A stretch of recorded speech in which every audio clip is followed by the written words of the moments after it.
Growing up, I attended an extremely privileged West Bloomfield high school. If you didn't live on the lake, own 3 boats, and get a brand new car when you turned 16, you were essentially in the minority. If you didn't get great grades, if you didn't take all honors classes and aspire to be some sort of doctor or a lawyer, people thought that that said something about your character. And if you didn't get into a major university, people thought that you weren't trying hard enough. Even me, just coming to Wayne State, people looked down on me even though I had gotten into the honors college here. Reinforcements from my parents and teachers and counselors essentially had gotten me to believe that people who didn't get into college essentially did not deserve to go to college because clearly they hadn't tried hard enough.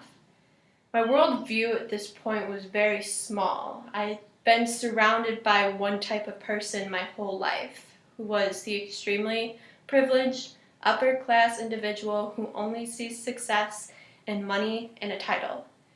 I didn't really realize it at the time, but I really desperately needed to change and broaden, more truthfully, my understanding of people. So, starting out at Wayne State, I ended up rooming blind, and I got assigned with 2 girls from Detroit.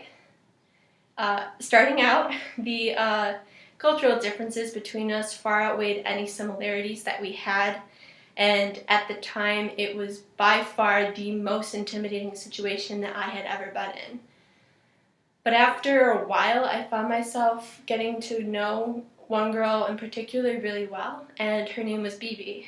BB was from the East Side, and growing up, she didn't really have any friends or family or a school or a strong community that was there to support her. You know, no one cared if she did well in school or if she was able to go on to college. You know, and she had more things to worry about than doing well in school anyway. She had to worry about things like whether or not she was going to make it home from school safely, or whether or not she would be safe once she got home from school. And these were problems that I had never had to deal with before or been exposed to, and yet, despite all of it, Bibi was able to push past the barriers and get herself to Wayne State. And in my ignorance, originally, I thought that this was because Bibi was a hard worker.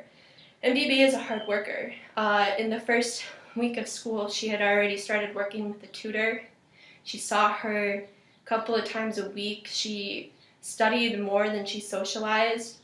And she desperately wanted to get a college degree so that she could create a better life for herself than she had been given. But Bibi almost didn't make it to college. Her ACT score and her GPA were nowhere near high enough in order for her to get into a non-community institution. And this wasn't because Bibi didn't try hard enough. This was because the cards that she had been dealt were not a winning hand. People in Bibi's situation rarely ever get out of their situation. The reason Bibi even got to come to Wayne State is because of a program we have here called Apex. And what Apex does is it recognizes that there are kids who can't get to college not because they're not worthy of it, but because they have been so burdened by their environment that it's made it almost impossible for them to be college prepared.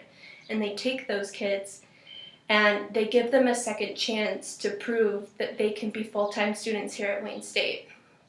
Without a program like Apex, Bibi never would have been able to attend college regardless of how hard she works and how desperately she wants to be able to create a better life for herself and get a good education.